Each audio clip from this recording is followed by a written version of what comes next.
நாளைக்கான வீடியோ தாங்க வந்திருக்கு. வீடியோ வந்து சூப்பரா இருந்துச்சு அப்படின்னு தாங்க சொல்லணும். அஞ்சலிக்கு வந்து நம்ம மகேஷோட சுயரூபம் வந்து முழுசா தெரியுது அப்படின்னு தாங்க சொல்லணும். அது எப்படி என்னன்னு பார்க்குறதுக்கு சேனலை மட்டும் மறக்காம லைக் அண்ட் சப்ஸ்கிரைப் மட்டும் பண்ணிருங்க.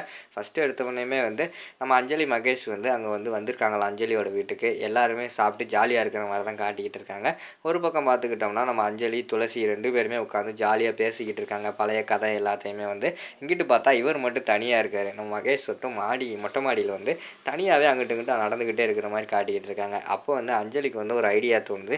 இத்தனை நாளாக வந்து நம்ம அந்த வீட்டில் வந்து நம்ம வந்து மகேஷ் கூட தான் தூங்கியிருக்கோம். இனிமே வந்து இன்றைக்கி ஒரு நாள் மட்டும் பழைய மாதிரி நம்ம வந்து அக்கா கூட சேர்ந்து தூங்கினா எவ்வளோ சந்தோஷமாக இருக்கும். இனிமேல் எப்போ வந்து நம்ம இங்கே வரப்போகிறோன்னு தெரியல, அவங்க அங்கே எப்போ வரப்போகிறாங்கன்னு தெரியல. அதனால் வந்து இன்றைக்கி ஒரு நாள் மட்டும் நம்ம இருக்கிறப்பவே வந்து அக்கா கூட நல்லா தூங்கி பேசி என்ஜாய் பண்ணி இன்றைக்கி ஒரு நாள் இருக்கணும் அப்படிங்கிற மாதிரி சொல்லிவிட்டு அவங்க வந்து முடிவு எடுக்கிறாங்க. அதே பக்கம் இங்கிட்டு மகேஷை பற்றி யோசிக்காங்க. அவர் வந்து என்ன சொல்ல போகிறான்னு தெரியலையே, எந்த நேரத்தில் எந்த மாதிரி முடிவெடுப்பார்னு சொல்லிட்டு யாருக்குமே தெரிய மாட்டேங்குது. அதனால் வந்து அவர்கிட்ட போய் பெர்மிஷன் கேட்கணும். ஆனால் பெர்மிஷன் கேட்டால் கொடுப்பாரா கொடுக்க மாட்டாரா அப்படின்னு சொல்லிட்டு அவங்க ஒரு பக்கம் யோசிச்சுக்கிட்டே இருக்காங்க. சரி போய் கேட்டு பார்ப்போம், கண்டிப்பாக வந்து அவர் ஓகே தான் சொல்லுவார் அப்படிங்கிற மாதிரி சொல்லிவிட்டு மெதுவாக போகிறாங்க. அந்த பக்கம் இந்த பக்கம் யோசிச்சுக்கிட்டே இருக்காங்க. நம்ம மகேஷ் வந்து யோசிச்சுக்கிட்டு இருக்காங்க.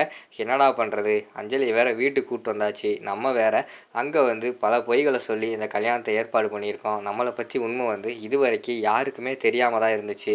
இப்போ பார்த்துக்கிட்டோம்னா அஞ்சலிக்கு வந்து நம்ம பண்ணுற செய்கைகளை வச்சே அவளுக்கு ஓரளவுக்கு நம்மளை பற்றி புரிஞ்சுக்கிருக்கோன்னு நினைக்கிறேன். நானும் எவ்வளோ வந்து என்னை கண்ட்ரோல் பண்ணி பார்க்குறேன். ஆனால் அஞ்சலி பண்ணுற சில விஷயம் வந்து எனக்கு சுத்தமாக பிடிக்க மாட்டேங்குது. அப்போ வந்து எனக்கு அந்த சுயரூபம் வந்து வெளியில் வந்துடுது. ஒரு வேளை அஞ்சலிக்கு தெரிஞ்சிச்சா என்னன்னு தெரியல. சப்போஸ் இப்போ அஞ்சலி வந்து அவங்க வீட்டில் யார்கிட்டயா சொல்லிட்டா என்ன ஆகும், நம்ம நிலைமை என்ன ஆகும், அதுக்கடுத்து வந்து நம்மளை பற்றி அவங்களுக்கும் தெரிஞ்சிடுமே அப்படின்னு சொல்லிட்டு அவங்க ஒரு பக்கம் யோசிச்சுக்கிட்டே அங்கிட்டு நடந்துக்கிட்டே இருக்கிற மாதிரி காட்டுறாங்க. அந்த பக்கம் வந்து பின்னாடி வந்து அஞ்சலி வந்து என்னங்க அப்படிங்கிற மாதிரி கூப்பிட்டோன்னே, சொல்லு அஞ்சலி என்னாச்சு அப்படிங்கிற மாதிரி சொல்லிட்டு கேஷுவலாக வராரு. இல்லைங்க நான் உங்ககிட்ட ஒன்று கேட்பேன், எனக்கு பெர்மிஷன்லாம் கொடுப்பீங்களா அப்படிங்கிற மாதிரி கேட்டோடனே, என்ன என்கிட்ட கேட்க போகிற, நீ எதுனாலும் பண்ணிச்சலாம் அப்படிங்கிற மாதிரி சொல்லிட்டு பேச ஆரம்பிச்சிடுறாரு. அதை கேட்டோடனே வந்து அஞ்சலிக்கு வந்து பயங்கரமான ஷாக் ஆயிடுது. என்னடா இவர் இப்படியெல்லாம் பேச மாட்டார், வீட்டில் ஏதாவது சொன்னோம்னா அதெல்லாம் செய்ய வேண்டாம், இதை செய், இதை சொன்னால் அதை செய்ய அப்படின்னு சொல்லிட்டு மாற்றி மாற்றி சொல்லிக்கிட்டு இருப்பார். இப்போ நான் விஷயத்தையே என்னன்னு சொல்லலை, ஆனால் இவர் பாட்டுக்குள்ளே வந்து சரின்னு சொல்லிக்கிட்டு இருக்காரு என்ன சொல்லிவிட்டு அவங்க குழம்பு போய் கேட்குறாங்க. இன்றைக்கி வந்து நான் அக்கா கூட போய் தூங்க போகிறேன். இத்தனை நாளாக வந்து நான் அங்கே தூங்கினேன்ல, அக்கா கூட தூங்குறத வந்து மிஸ் பண்ணுறேன். இன்றைக்கி ஒரு நாள் வந்து நான் எங்கள் அக்கா கூட போய் தூங்குறேன் அப்படிங்கிற மாதிரி சொன்னோன்னே, ஓகே செல்லம், இதானா போய் தூங்க செல்லம் அப்படிங்கிற மாதிரி சொல்கிறாரு.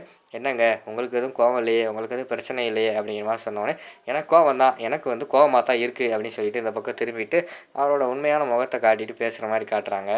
கல்யாணத்துக்கு முன்னாடி தான் நான் தனியாக இருந்தேன், தனியாகவே இருப்பேன், தனியாக தான் எப்போயுமே தூங்குவேன். ஆனால் கல்யாணத்துக்கு அப்புறம் நீ வந்த, நீயும் நானும் தூங்கினோம், உனக்கு நானும் எனக்கு நீயும் துணையாக இருந்தோம். இப்போ என்னடானா நீ பாட்டுக்குள்ளே என்னை விட்டுட்டு உங்கள் அக்கா கூட போய் தூங்க போகிறேன்னு சொன்னால் என்ன அர்த்தம், இதெல்லாம் நல்லாவா இருக்குது, இதெல்லாம் தேவையா அஞ்சலி, அதெல்லாம் ஒன்றும் தேவையில்லை அப்படிங்கிற மாதிரி சொல்லிட்டு கத்த ஆரம்பிச்சிடுறாங்க.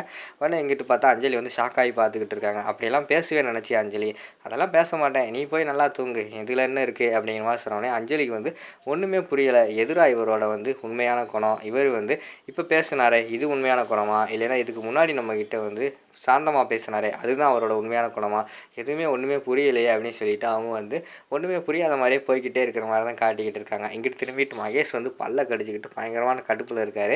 என்னடா இவ போய் உண்மையை சொல்லிடுவாளா என்னன்னு தெரியலையே, இங்கே இருக்கிற ஒவ்வொரு நேரமும் நமக்கு ஆபத்து தான், இங்கே வீட்டில் வச்சுக்கிட்டு அவள் என்ன சொன்னாலுமே அதனால் நம்மளை வந்து தட்டி பேச முடியாது, சரின்னு சொல்ல முடியுது. இனி 2 நாள் வீட்டில் இருந்தோம்னா நம்மளை பற்றி எல்லா உண்மையுமே அவங்களுக்கு தெரிஞ்சிடும். அவங்களுக்கு தெரிஞ்சிருச்சுன்னா பிறகு அவ்வளோதான், எல்லாமே போச்சு. உடனடியாக வந்து அஞ்சலி இந்த வீட்டில் இருந்து கூட்டு போகணும், ஏதாவது ஆஃபீஸில் ஒர்க் இருக்குது, அது இருக்குது, இது இருக்குதுன்னு சொல்லிட்டு இந்த இடத்த விட்டு நம்ம காலி பண்ணியே ஆகணும்னு சொல்லிட்டு அதிரடியாக மகேஷ் வந்து பிளான் போடுற மாதிரி காட்டுறாங்க. அதோட பார்த்துக்கிட்டிங்கன்னா அந்த எபிசோட் வந்து முடிச்சிடுறாங்க.